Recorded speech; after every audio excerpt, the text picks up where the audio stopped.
For centuries, a single story has been repeated in classrooms, books, and popular culture that in 1492, Christopher Columbus discovered America.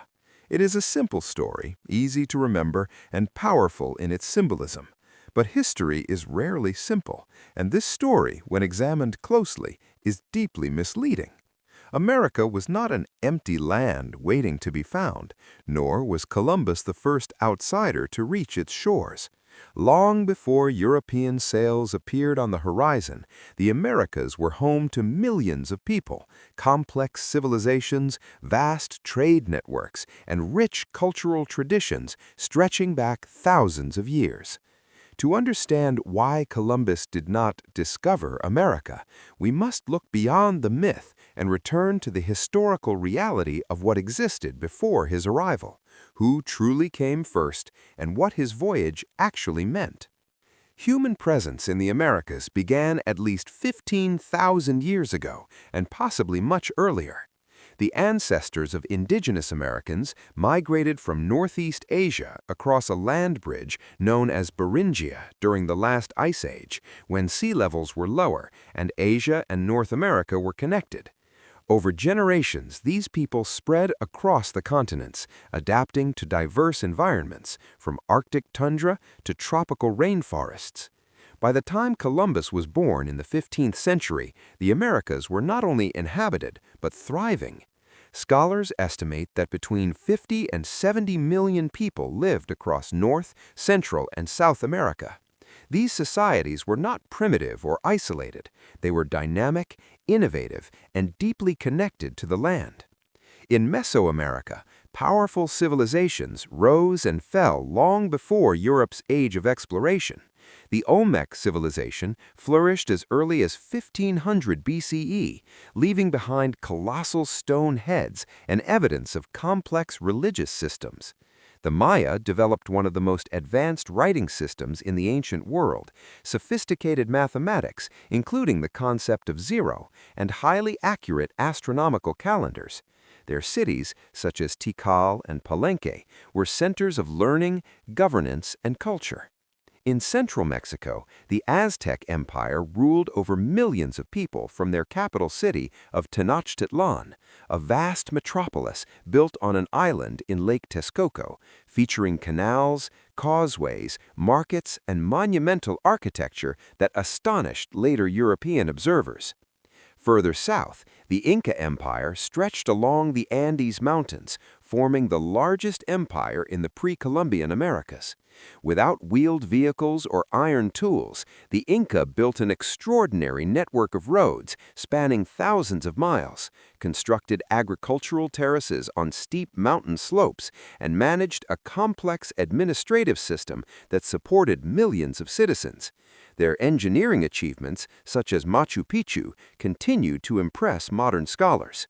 These civilizations, and many others, demonstrate a clear truth. America was already discovered, settled, and shaped by its own peoples long before Columbus ever sailed. Even from a European perspective, Columbus was not the first outsider to reach the Americas. Around the year 1000, nearly 5 centuries before Columbus, Norse explorers led by Leif Erikson sailed from Greenland and established a short-lived settlement at L'Anse aux Meadows in present-day Newfoundland, Canada. Archaeological evidence confirms the presence of Viking structures, tools, and artifacts, making it the earliest known European contact with North America.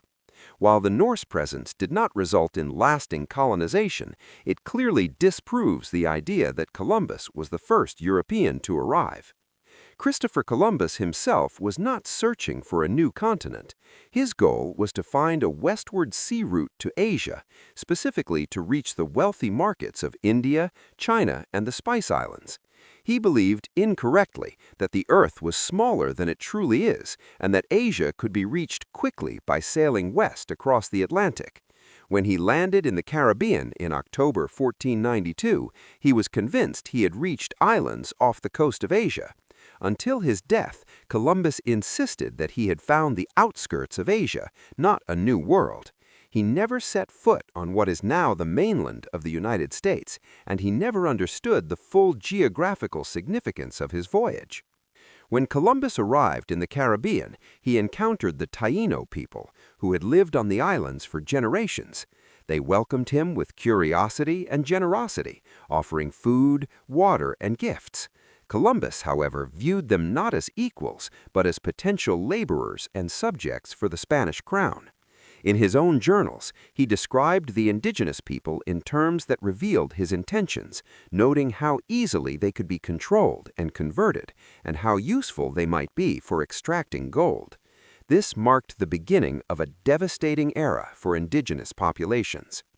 The arrival of Columbus initiated sustained contact between Europe and the Americas, an event often called the Columbiad Exchange. While this exchange involved the transfer of crops, animals, and technologies, it also brought catastrophic consequences. European diseases such as smallpox, measles, and influenza spread rapidly among indigenous populations who had no immunity. Entire communities were wiped out within decades. In some regions, indigenous populations declined by as much as 90%. This demographic collapse was one of the greatest tragedies in human history. Columbus's actions went far beyond exploration. On his later voyages, he established colonies, enforced brutal systems of forced labor, and oversaw acts of violence against indigenous people. Those who resisted were punished harshly, and many were slaved and sent to Europe. Historical records, including accounts by Spanish observers, described widespread suffering, mutilation, and death. Columbus's governance was so cruel and ineffective that he was eventually arrested by Spanish authorities and removed from power. These facts challenge the image of Columbus as a heroic figure and reveal a far more complex and troubling legacy. So why, despite all this evidence, has Columbus been credited with discovering America? The answer lies not in historical accuracy, but in power, perspective, and storytelling. For centuries, history was primarily written by European scholars who centered European experiences and achievements. From this point of view, lands became discovered only when Europeans arrived, regardless of who already lived there. This mindset erased indigenous peoples from the narrative and justified colonization as framing as progress rather than conquest. The myth of Columbus became especially prominent in the 19th century when the United States sought national heroes and unifying stories. Columbus was portrayed as a hero of courage, faith, and exploration, fitting neatly into a narrative of westward expansion and manifest destiny. Textbooks simplified his story, omitting indigenous civilizations, minimizing violence, and presenting his voyage as the beginning of American history. These simplified versions were easier to teach, but deeply misleading. Modern historians now emphasize that discovery is not a neutral term.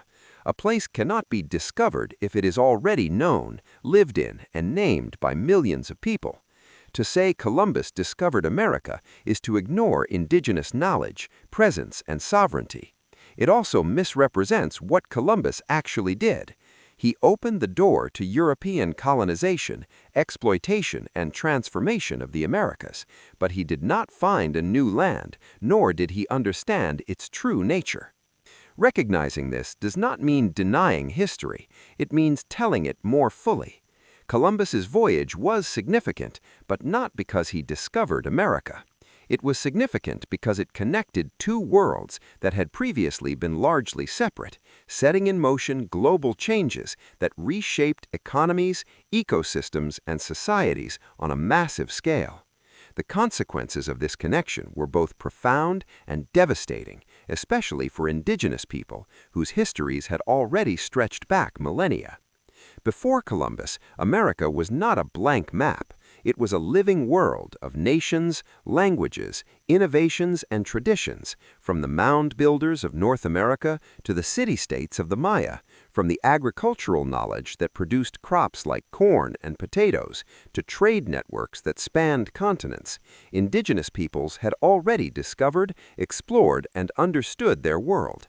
Their histories did not begin in 1492, and they did not end with Columbus's arrival. Today, re-examining the story of Columbus is part of a broader effort to decolonize history and give voice to those long silenced. It is about replacing myths with evidence and acknowledging that the past is more complex than heroic legends suggest. Understanding why Columbus did not discover America allows us to see history not as a single triumphant narrative, but as a shared human story shaped by many peoples, many journeys, and many truths. In the end, America does not need to be discovered again. It needs to be remembered accurately. Remembered as a land with deep roots, ancient civilizations, and enduring cultures that existed long before European ships crossed the Atlantic.